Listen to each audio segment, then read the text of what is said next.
Oke, halo semuanya, para calon guru PJOK, calon-calon game changer di lapangan. Dengerin baik-baik ya. Kalau kalian mikir, jadi guru PJOK kan gitu-gitu aja sama kayak zaman dulu, siap-siap deh. Soalnya dalam pembahasan kita kali ini, kita bakal bongkar habis-habisan gimana profesi impian kalian ini tuh lagi berubah total. Ini bukan lagi soal kerjaan, ini udah jadi panggilan zaman.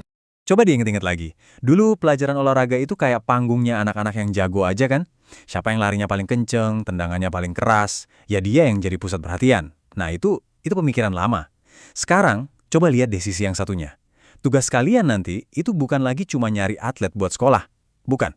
Misi kalian itu buat nyalain semangat gerak di semua siswa. Bener-bener semua.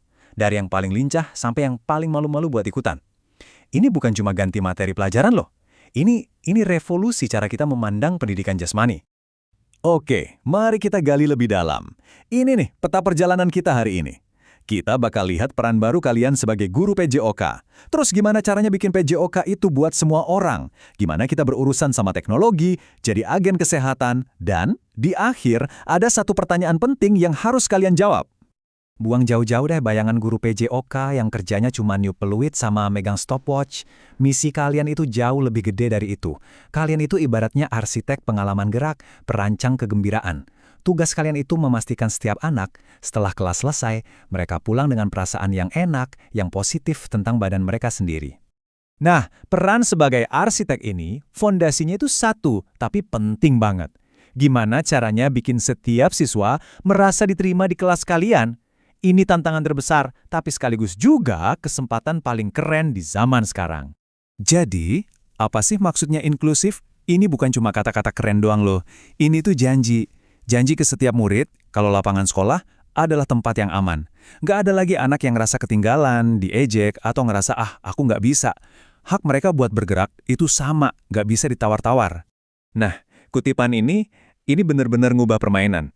Standar sukses kalian sebagai guru itu bukan lagi soal berapa anak yang bisa push up sempurna. Bukan. Tapi berapa banyak anak yang senyum waktu lagi gerak dan semangat buat nyoba lagi besok. Fokusnya geser dari hasil akhir ke proses dan partisipasi. Oke, pasti kalian nanya, terus gimana caranya dong? Gampang kok, anggap aja ini resep praktisnya. Coba deh bolanya diganti yang lebih empuk, gawangnya dilebarin, bikin permainan yang tujuannya bukan buat ngalahin satu sama lain, tapi buat kerja bareng. Dan ini yang paling penting nih, ciptakan suasana di mana sorakan buat teman yang berani nyoba, itu jauh lebih keras daripada ketawaan buat yang gagal. Kuncinya, ya kreativitas kalian itu sendiri. Oke, kalau kita udah bisa bikin semua anak mau gerak, tantangan berikutnya muncul dari kantong mereka. Yap, gadget. Era digital udah di sini, kita nggak bisa menghindar, jadi gimana kita menghadapinya? Ini nih pertanyaan yang mungkin bakal kalian hadapi tiap hari. Aplikasi kebugaran, jam tangan pintar, itu teman baik atau malah musuh yang bikin anak-anak jadi makin mager? Jawabannya ada di cara kalian menggunakannya. Coba kita lihat ya, di satu sisi, peluangnya keren banget. Kalian bisa pakai aplikasi buat bikin lomba lari virtual atau pakai wearable tag buat nunjukin data detak jantung secara langsung.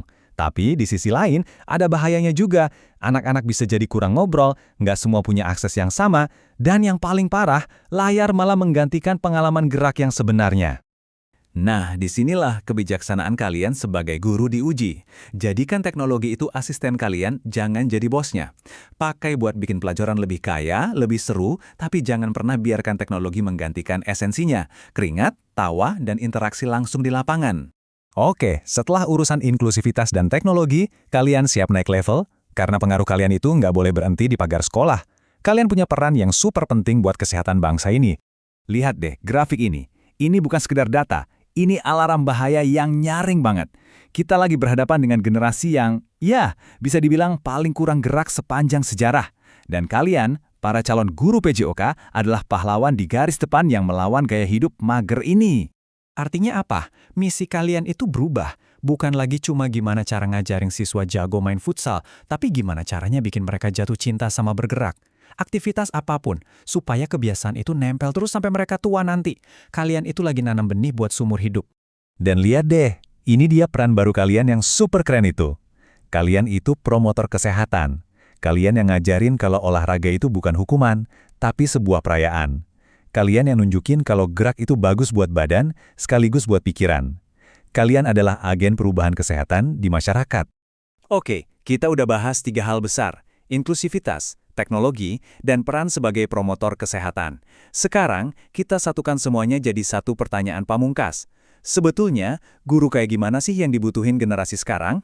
Nah, inilah dia DNA-nya guru PJOK masa depan. Kalian harus adaptif, karena dunia berubah cepet banget. Kreatif, biar semua anak mau ikutan. Reflektif, supaya terus belajar dari setiap pelajaran. Melek digital, jelas ya, untuk manfaatin teknologi. Dan yang paling utama, humanistis. Selalu lihat siswa sebagai manusia seutuhnya. Jadi jangan pernah anggap semua ini sebagai beban ya. Setiap siswa yang susah diajak gerak, setiap aplikasi baru yang muncul, setiap data yang nunjukin anak-anak makin mager, itu semua bukan masalah. Itu adalah undangan. Undangan buat kalian buat jadi kreatif, buat berinovasi, dan jadi guru yang nggak akan pernah dilupakan. Jadi, nanti saat kalian beneran udah berdiri di depan kelas, di hadapan murid-murid kalian, coba tanyakan ini ke diri sendiri. Apa gue siap jadi jawaban yang mereka butuhkan? Apa gue siap jadi guru yang bikin mereka kangen sama pelajaran olahraga, yang mengubah cara mereka melihat diri sendiri? Coba renungkan itu baik-baik, karena masa depan generasi aktif Indonesia ada di tangan kalian semua.